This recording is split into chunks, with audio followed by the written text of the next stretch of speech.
ডিভোর্সের কয়েকদিন আগে আমার ননদ আমার রুমে এসে আমার পাশে বসে আমাকে বলল, তোমার স্বামী তোমাকে কি জন্য ডিভোর্স দিচ্ছে জানো? আমি খুব স্বাভাবিকভাবে বললাম, হ্যাঁ জানি তো। বিয়ের 3 বছরেও আমি তাকে বাবা ডাক শোনাতে পারিনি, এটাই হয়তো মেইন কারণ। কিংবা আমি সংসার করার মতো মেয়ে না, আমার কোনো দোষ খুঁজে পেয়েছে, তাই হয়তো তোমার ভাই আমাকে আর রাখবে না। শুধু তোমার ভাই না তো, তোমার বাবা মাও তো চায় না আমি এই সংসারে থাকি। আমার কথা শুনে আমার ননদ বলল, তুমি অনেক বোকা একটা মেয়ে, তোমার সন্তান হয় না তোমাকে ডিভোর্স দেওয়ার কারণ এটা না। তাছাড়া এখন এসব কারণে কেউ কারোর সাথে পবিত্র সম্পর্ক ছিন্ন করে না, টাকা হলেই তো বাচ্চা দত্তক নেওয়া যায়, এরকম নিচ্ছেও অনেকে।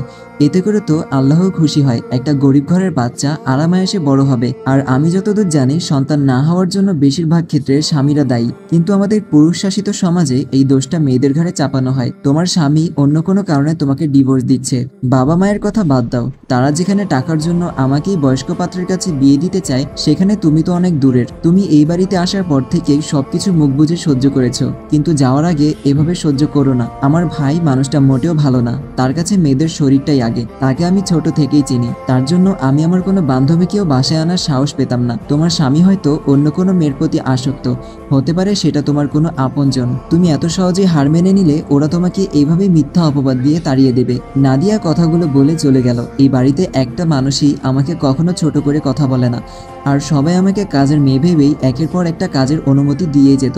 আমিও বাধ্য হয়ে সবার মন রক্ষা করার জন্য কাজগুলো করতাম।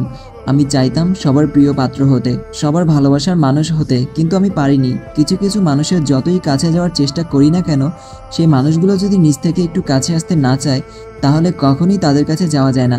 তারা কখনোই চায়নি আমি তাদের কাছে গিয়ে তাদের কাছ থেকে একটু আদর স্নেহ পাই, অথচ আমি তাদেরকে সবসময় নিঃস্বার্থভাবে ভালোবেসে গিয়েছি, বিনিময়ে কিছুই পাইনি। সবশেষে পেলাম ডিভোর্স নামক অসহ্য একটা যন্ত্রণাময় উপহার। বিকেলে বারান্দায় বসে বসে চোখের জলে বুক ভাসাচ্ছিলাম আর ভাবছিলাম একটা মানুষের জীবনে কত কষ্ট থাকতে পারে। জন্মের 2 বছর পরেই নাকি বাবা আমাকে ছেড়ে চিরতরে চলে যান, তাই বাবা নামক মানুষটার মুখ কখনোই আমি দেখতে পারিনি। তার কিছুদিন পরেই মা অন্য একজন পুরুষকে বিয়ে করে ঘর সংসার শুরু করেন। অনেক বাবা মায়েরা নাকি নিজের সন্তানের জন্য সংসার, শারীরিক চাহিদা সবকিছু ত্যাগ করতে পারে। খুঁজলে হয়তো এমন অনেক বাবা মা পাওয়াও যাবে যারা শুধুমাত্র সন্তানের কথা চিন্তা করে কখনো বিয়ের কথা মাথায় আনেনি, অথচ তারা চাইলে নতুনভাবে জীবন শুরু করতে পারত নতুন কাউকে নিয়ে, কিন্তু তারা নিজের যৌবনের সুখ বিসর্জন দিয়েছে সন্তানের সুখের জন্য। কিন্তু আমার মা এতটা ত্যাগী ছিলেন না, তিনি বিয়ে করে সংসারী হয়েছেন। অবশ্য এটা ভেবে ভালোই লাগে, আমার মা আমার জন্য তার সুন্দর জীবনটা নষ্ট করেনি। কিন্তু আমি ঠিকই বাবা মায়ের আদর থেকে বঞ্চিত হয়েছি, কারণ বিয়ের আগের দিনই আমার মা আমাকে অন্য একজনের কাছে রেখে নিজের বিয়ের পিঁড়িতে বসেছিলেন। 7 বছর বয়সে মা আমাকে হোস্টেলে ভর্তি করেন। তিনি ভেবেছিলেন বিয়ের কিছুদিন পর আমাকে তার কাছে নিয়ে যাবেন। এখন একটি অ্যাড চলবে, আপনারা চাইলে স্কিপ করতে পারেন।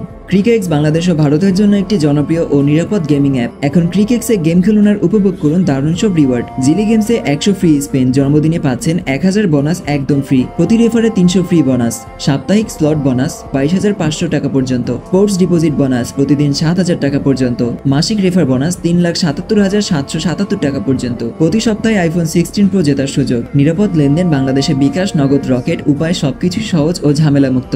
এখনই পিন করা লিঙ্ক থেকে ক্রিকেক্স অ্যাপে ফ্রি রেজিস্ট্রেশন করুন এবং শুরু করুন আপনার গেমিং অভিজ্ঞতা। কিন্তু সেটা সম্ভব হয়নি। আমি আমার মায়ের সাথে দেখা করতাম, কথা বলতাম, কিন্তু কখনো মায়ের বুকে মাথা রেখে ঘুমানোর সুযোগটুকু পেতাম না, কারণ আমার মা আমাকে তার নতুন স্বামীর বাড়িতে নিয়ে যাক এটা ওই বাড়ির কেউ চাইতো না। আর যখন আমার মায়ের কোল ভরে ফুটফুটে একটা কন্যা সন্তান আসলো, তখন আমার মায়ের আদরটাও যেন আমার জন্য কমে গেল। আমার বোন আমার থেকে 5 বছরের ছোট, সবাই জানতো আমার কথা, জানতো আমার মায়ের একটা মেয়ে আছে, তবুও কেন আমাকে ওই বাড়িতে নেওয়া হয়নি সেই উত্তরটা আমার কাছে অজানা।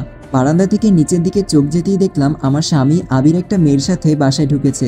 বারান্দা থেকে নিচের দিকে চোখ যেতেই দেখলাম আমার স্বামী আবির একটা মেয়ের সাথে বাসায় ঢুকেছে। মেয়েটা দেখতে অসম্ভব সুন্দর, আমি তার সৌন্দর্যের কাছে হয়তো কিছুই না। এই কালো চোখের নীল শাড়ি পরা মেয়েটাই হয়তো আমার স্বামীকে আমার কাছ থেকে কেড়ে নেওয়ার দ্বার প্রান্তে আছে। এই মেয়েটার জন্যই কি তাহলে আবির আমাকে ডিভোর্স দিচ্ছে? আমার ভেতরটা জ্বলে যাচ্ছিল। আমি জানি আবির আমাকে ডিভোর্স দেবে, তবুও তাদের দুজনকে এভাবে একসাথে দেখে ভেতরটা প্রচন্ড অসহ্যনীয় একটা ব্যথা অনুভব করলাম। আমি বারান্দা থেকে উঠে রুমের দিকে গেলাম, ভেবেছিলাম মেয়েটাকে নিয়ে আবির রুমের দিকে আসবে, কিন্তু এমনটা হলো না। আবির মেয়েটাকে নিয়ে তার বাবা মায়ের রুমের দিকে গেল। আমার খারাপ লাগার মাত্রাটা আরো বেড়ে গেল। বিছানায় শুয়ে কাঁদতে লাগলাম। ঠিক এমন সময় দরজার ওপাশ থেকে আমার শাশুড়ির কণ্ঠ শুনতে পেলাম। সে স্পষ্ট গলায় বলল, বাসায় মেহমান আসছে, ওদের জন্য খাবারের ব্যবস্থা করো। তার আগে চা বিস্কুট কিছু দিয়ে এসো ওদের। কথাগুলো বলে 1 সেকেন্ডও দেরি করলো না। ঠিকমতো কাঁদার জন্য মনে হয় ভাগ্য লাগে, যেটা আমার নেই। মানুষ সবকিছু এত সহজভাবে কিভাবে নেয়, আমি কেন পারি না? কয়দিন পরেই আমাকে এই বাড়ি থেকে চলে যেতে হবে, আমিও মেনে নিয়েছি। তাছাড়া কোনো উপায় তো নেই, কারণ আমার অভিযোগ দেওয়ার মতো কোনো মানুষ নেই। কেউ নেই যে আমাকে একটু সাহায্য করতে পারবে। অথচ আমার শাশুড়ি আমাকে এভাবে আদেশ দিয়ে গেল, মনে হলো আমি এখনো এই বাড়ির বউ, ভবিষ্যতেও থাকবো। তাই কাজগুলো আমাকেই করতে হবে। আমি চা বিস্কুট নিয়ে যখন আবির আর মেয়েটার সামনে গেলাম, তখন নিজের প্রতি খুব ঘৃণা হলো। নিজের স্বামীকে অন্য একটা মেয়ের কাছে স্বইচ্ছায় তুলে দিতে হচ্ছে বাধ্য হয়ে। এক পর্যায়ে আবির আমাকে রুম থেকে চলে আসতে বলল। আমি আর দেরি না করে চলে আসলাম, কারণ রুমটাতে আমারও দম বন্ধ হয়ে আসছিল। তাই মনে মনে আবিরকে ধন্যবাদ জানাই চলে আসতে বলার কারণে। যদিও সে অপমান করার জন্য এমনটা বলেছে, তবুও সে ভালো করেছে। 8টার সময় আবির মেয়েটাকে নিয়ে বেরিয়ে গেল। আমি ব্যালকনিতে দাঁড়িয়ে তাদের চলে যাওয়াটা দেখতে থাকলাম। বুঝতে বাকি রইল না তারা দুজন হোটেলে রাত কাটাতে যাচ্ছে। আমি মনের ভেতর এক আকাশ কষ্ট নিয়ে ঘুমিয়ে গেলাম, কারণ আজ আমার কাছে সবকিছু স্পষ্ট হয়ে গিয়েছে। একসময় মনে হতো আর কেউ ভালো না বাসলেও আমার স্বামী আমাকে ভালোবাসে, কিন্তু আজ তো সবকিছু নিজের চোখেই দেখলাম। মধ্যরাতে কারো গালির শব্দে ঘুম ভেঙে যায়। কেউ খুব বিশ্রীভাবে দরজা ধাক্কাচ্ছে আর বলছে, দরজা খোল। দরজা লাগিয়ে কি করস? তোর প্রেমিকের সাথে মজা করস নাকি? আমি শব্দ পেয়েই দৌড়ে গিয়ে দরজা খুলে দিতেই দেখতে পাই আবির মাতাল অবস্থায় এসব বলছে। আমার তাকে ধরতে ঘৃণা হচ্ছিল, তবুও যখন তাকে ধরতে গেলাম তখন সে আমাকে ধাক্কা দিয়ে ফেলে দিল। তারপর বলল, আমাকে ধরছিস কেন? তুই তো জানিস আমি রাতে আসবো, তারপরেও কেন দরজা লাগিয়ে ঘুমিয়েছিস? গরম পানি কর, আমি গোসল করব। আমি না বলাতেই সে আমাকে থাপ্পড় মারল। আমারও ইচ্ছা করছিল তার গালে থাপ্পড় মারি, কিন্তু সাহস হলো না, কারণ সে পুরুষ, আমি নারী।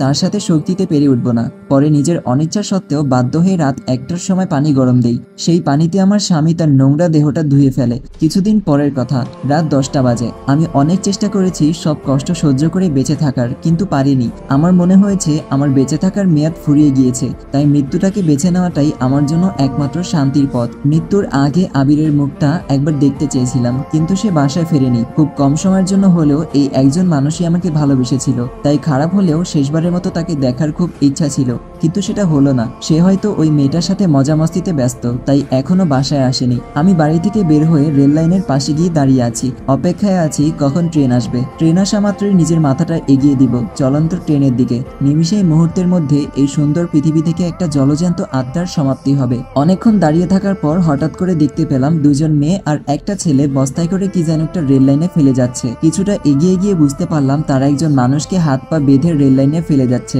কিছুটা এগোতে গিয়ে বুঝতে পারলাম তারা একজন মানুষকে হাত পা বেঁধে রেল লাইনে ফেলে যাচ্ছে। আমার ভেতরটা শুকিয়ে গেল যখন দেখলাম এই 3জন মানুষকেই আমি চিনি। একজন আমার স্বামী আবির, অন্যজন সেই নীল শাড়ি পরা মেয়েটা, আর যাকে দেখে আমার আত্মাটা প্রতিনিয়ত কাঁপছিল, ভেতরটা ফুলে ফেপে উঠছিল, সে হলো আমার বোন তানিয়া। আমার মায়ের পেটের বোন হলেও সে আমার সৎ বোন। আমি তাদেরকে দেখে কিছুটা আড়ালে চলে গেলাম, যাতে করে তারা আমাকে দেখতে না পায়। আসসালামু আলাইকুম। পর্বটা এখানেই শেষ করছি। আর নতুন গল্পটা আশা করি আপনাদের কাছে ভালো লাগবে। গল্পটা বেশি বড় না, ছোট একটা গল্প। দেখা হচ্ছে পরবর্তী ভিডিওতে। সবাই সুস্থ থাকবেন, ভালো থাকবেন। আল্লাহ হাফেজ।